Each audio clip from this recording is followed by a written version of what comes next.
Hi, I'm Douglas Mason, President and CEO of Magnum Gold Corp. Inc., MGI on the TSX Venture Exchange.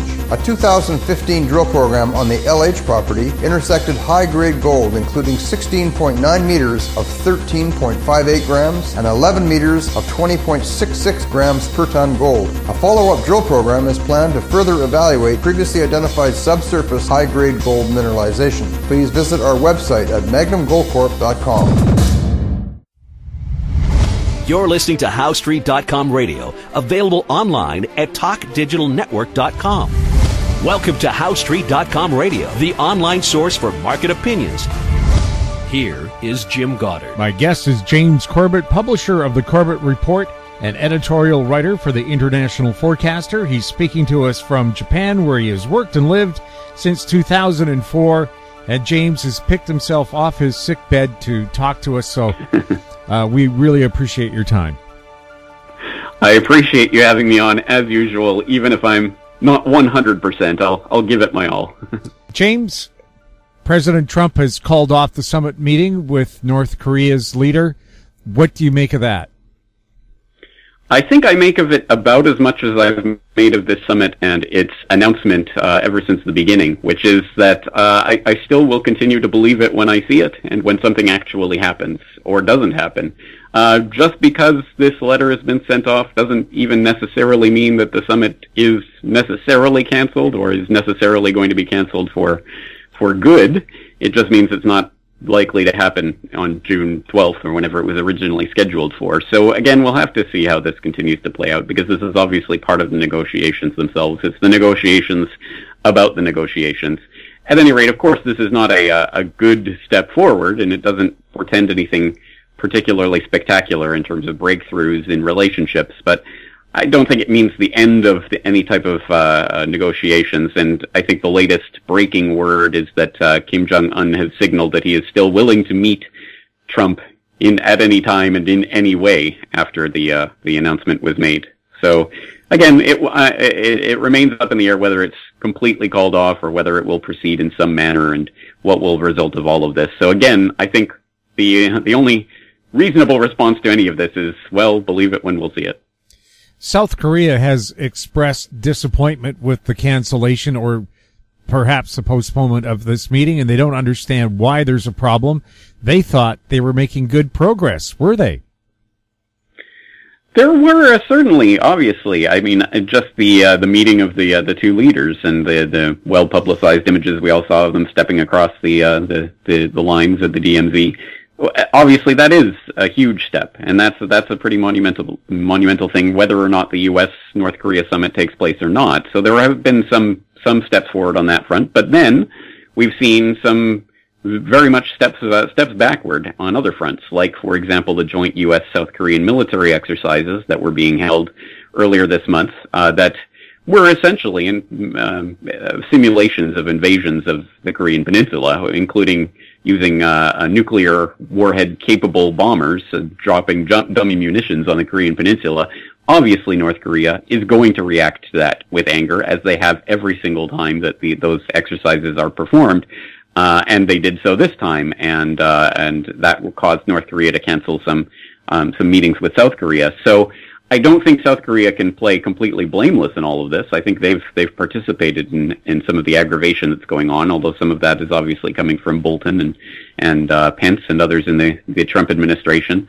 So I think there's a lot of blame to go around as to why things are not progressing forward, but at the end of the day, it's still, I don't think it's completely unsalvageable, and there's still room for progress. And again, even if that progress doesn't involve the U.S. at all, it still could involve South and North Korea, which I think is the operative part and probably the most important piece of this entire puzzle.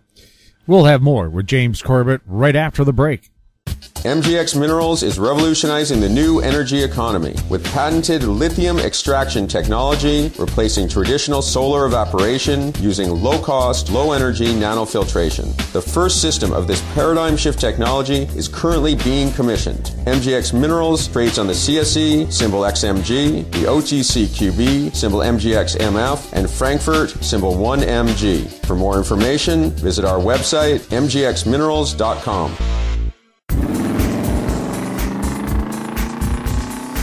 I'm Kelly Jennings, CEO of PowerBand Solutions.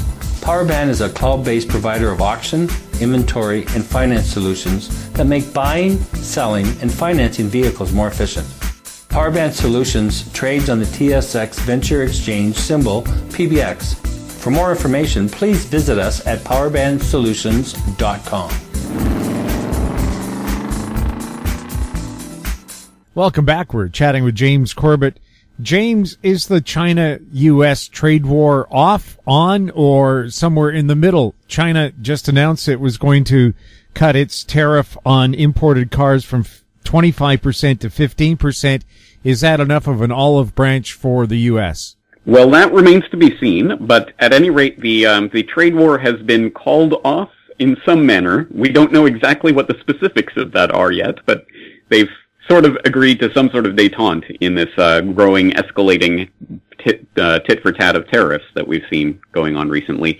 So obviously, one of the latest moves people have seen is that the Trump administration is now looking into whether they can put tariffs on automotive imports as a threat to national security, which of course is the blanket term that they have to use in order to make these tariffs WTO compliant, because otherwise they would be seen as safeguards, i.e. tariffs that are being slapped on industries that are competitive to national industries, which by WTO rules, the country that is putting up the tariffs, in this case the United States, would have to basically reimburse the various trading partners the difference for those tariffs.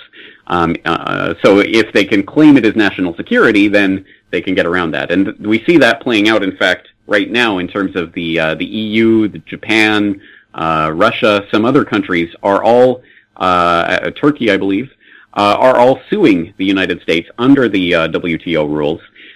So far, the total tariff, the total bill for the U.S. tariffs on steel would come to $3.5 billion per year if the WTO rules in favor of those countries that are now suing for damages. And basically, again, this comes back to whether or not the U.S. can label those U.S. steel tariffs as safeguards or whether they are part of national security. And so there's some pretty interesting things that are brewing out of all of this. I don't think we've seen the end of what's taking place. All we've seen is some formal official statements that there's some sort of détente going on. But again, I think the devil's in the details as always, and we'll have to see if they actually do stop putting these tariffs on, if they actually do take some of these tariffs down, or how this will affect not only the U.S. and China, but as I say, all of the nations that have suffered collateral damage from this, like Japan and the EU. Well, there's also a story that the U.S. has hiked tariffs on Chinese steel that's exported through Vietnam. Is there a lot of subterfuge to get Chinese steel onto the international market and into the U.S.?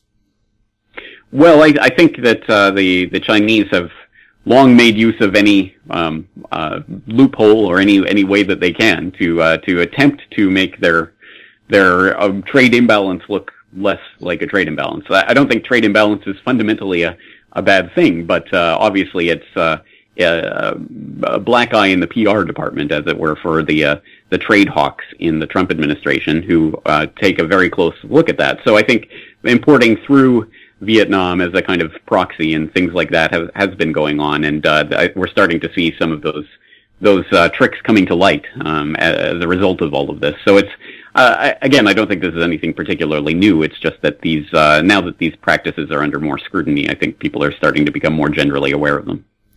We'll have more with James Corbett right after this.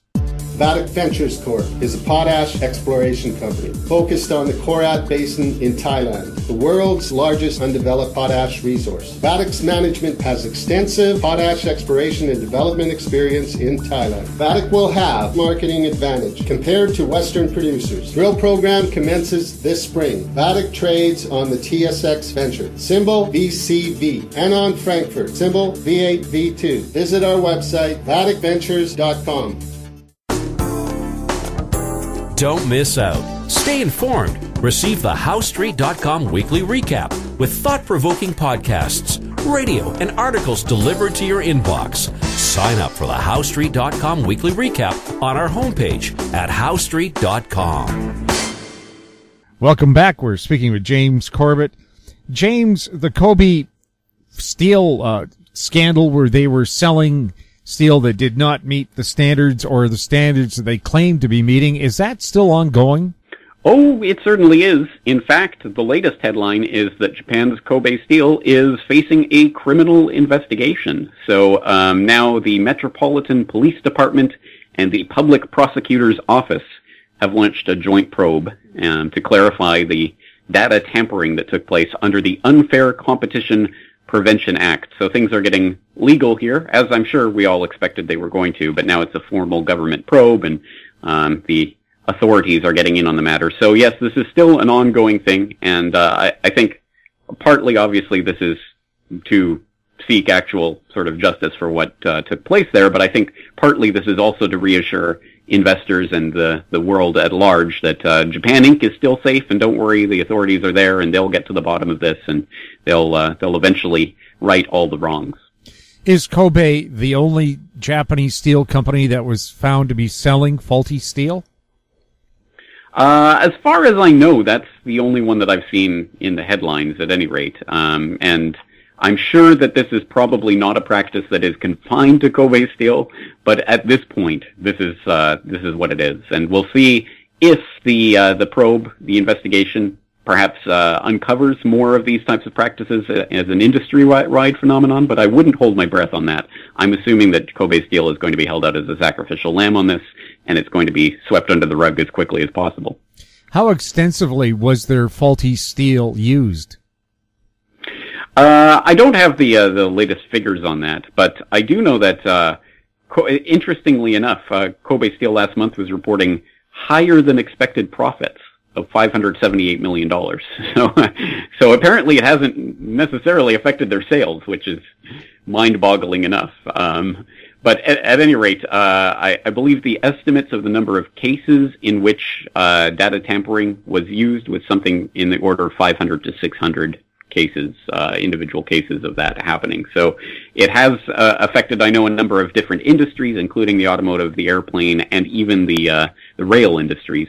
So it's a pretty widespread problem for Kobe Steel in particular, obviously, but Japan Inc. in general, as I say. Did any of those parts end up on the bullet trains? I believe they did. And there was also, shortly after the scandal broke, there was I believe an independent problem. It wasn't to do with Kobe Steel products in particular, but there was an independent problem found on at least one bullet train that had some sort of crack in a key component that was apparently on the verge of causing a major accident before that particular train was taken off. And now I believe there's an entire, basically checks going on of the entire bullet train fleet at this point as a result of finding that flaw. So I think that, again, this could be part of a much broader problem, but at any rate, that hasn't been reported as that at this point. James, thank you so much for chatting with us, considering that you're not feeling all the best. Well, I hope I'll be better next time. Thank you again for having me on. You're always terrific. My guest has been James Corbett, publisher of thecorbettreport.com. He was speaking to us from Japan. If you have any questions for James or any of our other guests, you can send them to info@howstreet.com. I'm Jim Goddard. Thanks for listening. Comments made on HowStreet.com radio are an expression of opinion only and should not be construed in any matter whatsoever as recommendations to buy or sell any financial instrument at any time. Available online at TalkDigitalNetwork.com. HowStreet.com radio is a production of HowStreet Media Incorporated.